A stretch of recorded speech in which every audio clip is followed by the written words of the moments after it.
Hello everyone, welcome to our new video. আজ দিনটাই কেমন খারাপভাবে শুরু হয়েছে।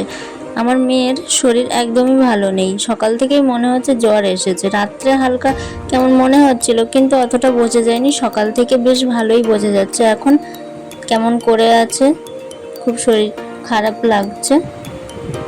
এখনকার ওয়েদার একদমই খারাপ। যখন বর্ষা হচ্ছে তখন মনে হচ্ছে যে কেমন ঠান্ডা লাগছে, আবার পরে গরম লাগছে। এই সময়ে বাচ্চাদের শরীর অবশ্যই খারাপ, ঠান্ডা লাগা, জ্বর। বর্ষাকাল এখন এরকম হতেই থাকবে।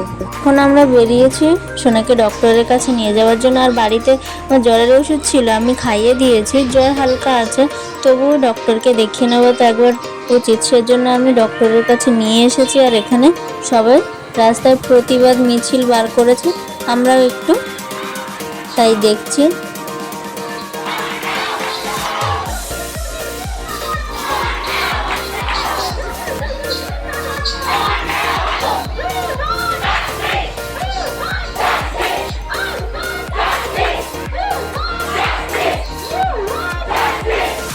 আমাদের ডাক্তার দেখানো হয়ে গিয়েছে আর এখন আমরা বাড়ি যাচ্ছি। ডাক্তার বললো যে তেমন অতটা টেম্পারেচার এখন নেই, আর ওষুধ বাড়িতে খাইয়ে দিয়েছিল, সেই জন্যই ভালো হয়েছে।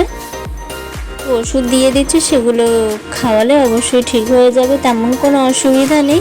জ্বর অনেকটাই কম আছে এখন বর্ষাকাল, আর বাচ্চাদের ঠান্ডা লাগা, জ্বর এসব হতেই থাকবে।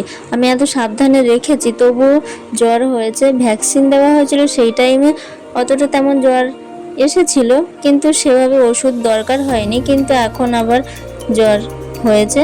আর বাড়িতে আমার নেজাল স্প্রে আছে, সবসময় আমি রেখে দিই। আর দু এক সময় নাকে ড্রপ আমি দিয়ে দিচ্ছি, নিঃশ্বাস নিতে কষ্ট না হয় সেজন্য।